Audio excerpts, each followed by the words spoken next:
This is quite possibly the largest load of hay I ever bought, and I'm kind of a snob when it comes to hay.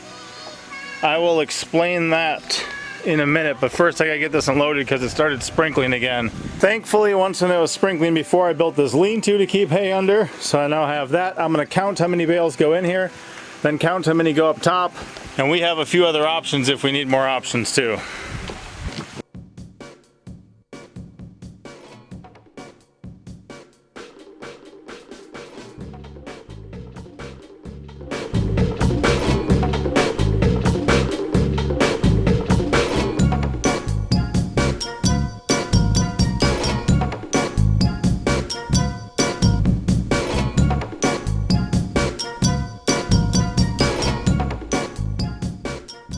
We were getting down on the old hay. That's what we had left besides like 2.5 bales of alfalfa. But I asked the children while I was gone getting the hay if they'd prepare the upstairs in the mini barn. Here's what they did. And there's a reason I want to point out something here. If you look up here, guys, and there I had something that I just removed. It was a support beam from when I was building it.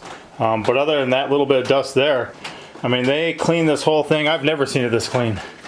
Has it ever been this clean? Other since when we built it, no. Yeah, that's what I thought. So we're gonna see how many we fit here. Downstairs, it was about 90. I lost count. But if we keep track of what's up here, we should be able to tell.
You think that'll be good for the front one, the goat barn?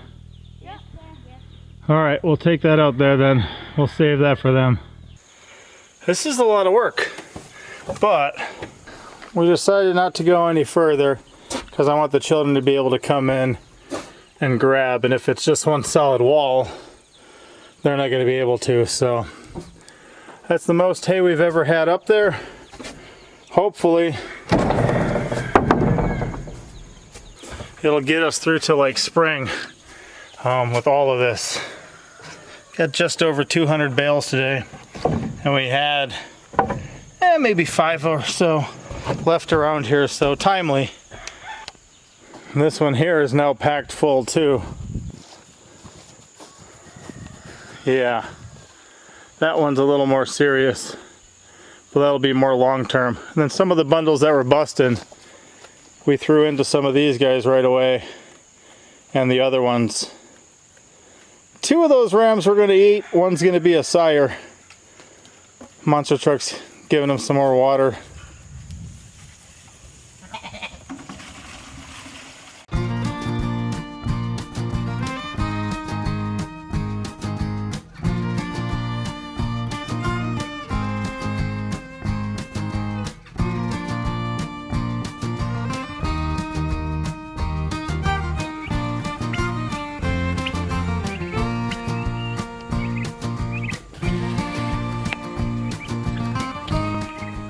Wow, guys, after these kids unload the hay, they hit the hay, and they're pretty tuckered out.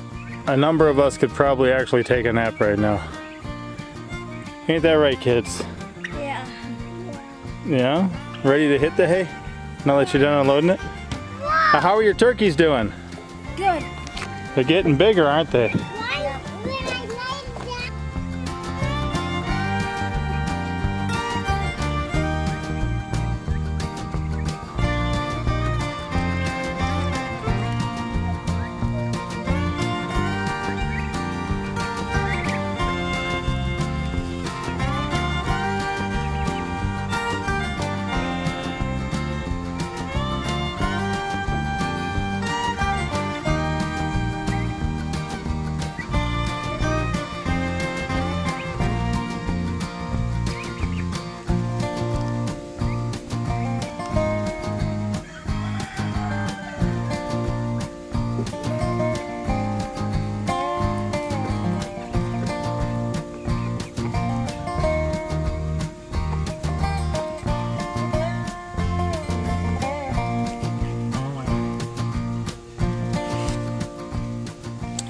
So in here then, I can fit just about 100. It's got an angle and some different things, so not quite, but about 100, so not bad. And up here we could fit another 90, but I just left that open. And the rest of them I put out on the front porch, the top shelf of the goat barn. We don't have any goats anymore, but that's what we called it when we built it when we had goats, so the name is kind of carried over. But there's a reason why I'm a snob when it comes to hay. There's a reason why rather than buying something locally, I went up to Missouri and took like a almost 2-hour trip one way just to get that. And it's not the first time I've done that. I've done this many times, and I'm a hay snob, but I have my reasons, and the reason might be something you'd want to be aware of too before you make a mistake. I know we once had some people who were on a property and they picked up some hay. It was not hay that I would buy. And I mentioned one thing to them and they're like, "Oh, I am so glad you said something." And they took that hay back and they got different hay. So honestly, there is only one reason why I even care about what I'm pointing out in this video. And the only reason I do is because I garden. If I did not garden, I wouldn't care as much what type of hay I got. Now, of course, you got to look at what nutrition the animals are going to get out of it and different things like that. And you want to be getting a good quality hay that's actually giving them what they need in their body to, develop and continue to grow, to reproduce, if they're a pregnant mother, to bring forth the next generation. You want to have a good quality hay, but there's certain kinds of hay, one in particular, that I avoid because I garden. Even this year when I'm not gardening, I mean, you can see there's some nice manicured paths through here. I like having a nice manicured path. I like having places that we can grow.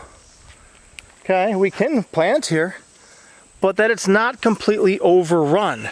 And there is a certain type of grass that will absolutely overrun everything. And it's very common in hay. And I do not buy that type of hay because if I had it everywhere on my property, that type of grass established, it would just ruin all this. Right now, this entire thing would look like a pasture rather than, wood mulch paths. Let me go show you an example. Now this is one example. There was a time I was given stewardship of this property I have on camera here. Somebody said, "Hey, you can plant in our garden if you want."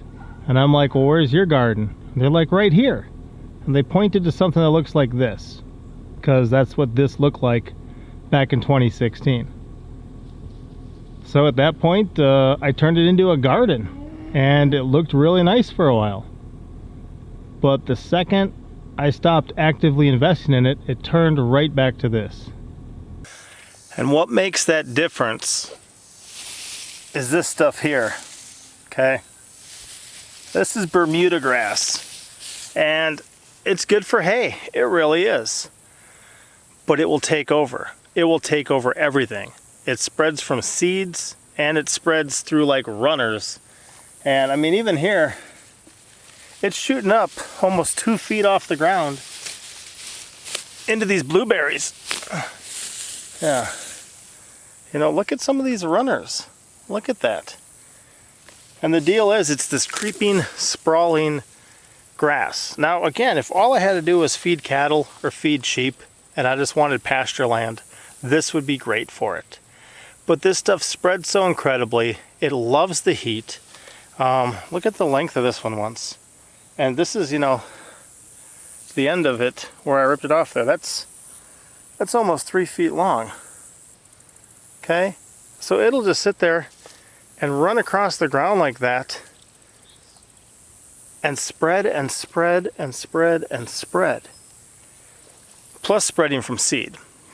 And even if I like picked up some bales of it and just fed my sheep in one area, well, if they're eating mature stuff that's got the seeds in it, then they're gonna get those seeds into their feces, into their manure, and they're gonna spread that on everywhere else on the property as they do that. So you have to watch where your animals graze and what you feed them, because as you move them around or rotate them around, or like I like the fact that you don't really need to compost some types of manure, but if you have them eating things with seeds, well, then you're gonna make sure to have to compost them because you don't want them spreading that. And basically, this stuff, I don't like at all. If it gets established on my property, it's gonna spread and spread and spread. And if it touches my garden, it's gonna ruin it. Even here, I'm in this blueberry field. There was times where a lot of this was tried to be manicured and mulched and other stuff, but you leave a pile of mulch on the ground, a 4-foot hump, and this just runs through the whole thing and takes it over. Like I said, it climbs up. I yanked those ones down, but it was climbing up 2 feet into these blueberries, just spreading. And for me, I think one of the biggest issues is that it's a very readily available, cheap source of hay that works out well. If all you're doing is trying to feed animals hay, all you're trying to do is have pasture, not gardening. If I go to a lot of local feed stores, a lot of times all they have is Bermuda grass and straw. And that's it. I have those 2 options. Neither one of those works well to feed my animals, because straw, of course, that doesn't work. And then the Bermuda grass, I don't want that stuff touching my property. There's a chance that some will get on my property. There's some running the border of my property. There's a couple little patches of it in the driveway. But I try to keep that stuff knocked down. I try not to let it go to seed. And its spread is going to be limited if there's just a little bit, and it's kind of only spreading out from there as it crawls. But for me to sit there and take my money and buy Bermuda hay and bring that to my property and spread that stuff all over my property, to me that'd be a giant curse. I remember my friend Chris down at Shalom Acres, they would just come into his raised beds, all the Bermuda grass, and take everything over. So he actually trenched down like 3 feet, dropped like some vinyl or something as like a giant trench around the thing as like a barrier, and then replanted his stuff on the inside and tried to have that where it'd have to go like down and up 3 feet just to get in there. Since he wasn't gonna let it climb over the top, I mean, he fought that Bermuda grass. I don't wanna have that fight. There's so many people I know who have Bermuda grass in their property and they try to garden, and by the end of the year or midsummer, their garden looks like a pasture. Their garden is just so thick with Bermuda grass, it looks like lawn or pasture or a field. It does not look like a garden. And I don't want to fight that. And because of how it runs, even if you grab it up here and start trying to pull it up, well, it'll rip up 3-4 feet that way, rip out your plants, uproot them. It's a mess I don't want. So I like orchard grass. I like fescue. I like Timothy hay. I like stuff like that. But I do not like Bermuda grass. I will always be a snob when it comes to Bermuda grass. And again, it's only because I also want to garden. That's why I'll put forth the extra effort, drive the extra mile, search around, and be careful, because it's a battle I'm not prepared to fight, because I don't think you can win. I really don't think you can win. So I'd rather not start fighting that battle than to have that stuff overtake my property, ruin my garden, and pretty much make my life just messed. I don't want to play that game. Hopefully, If you guys didn't know about that ahead of time, it's something for you guys to think about. If you've ever been in a fight with Bermuda grass, let me know. Let me know. Am I right? Or is there something I'm missing? Are you guys thinking, nope, Bermuda grass is great, even if you have a garden, and here's why? If so, let me know. Because I disagree, and I will beg to differ. Please let me differ. Please let me differ.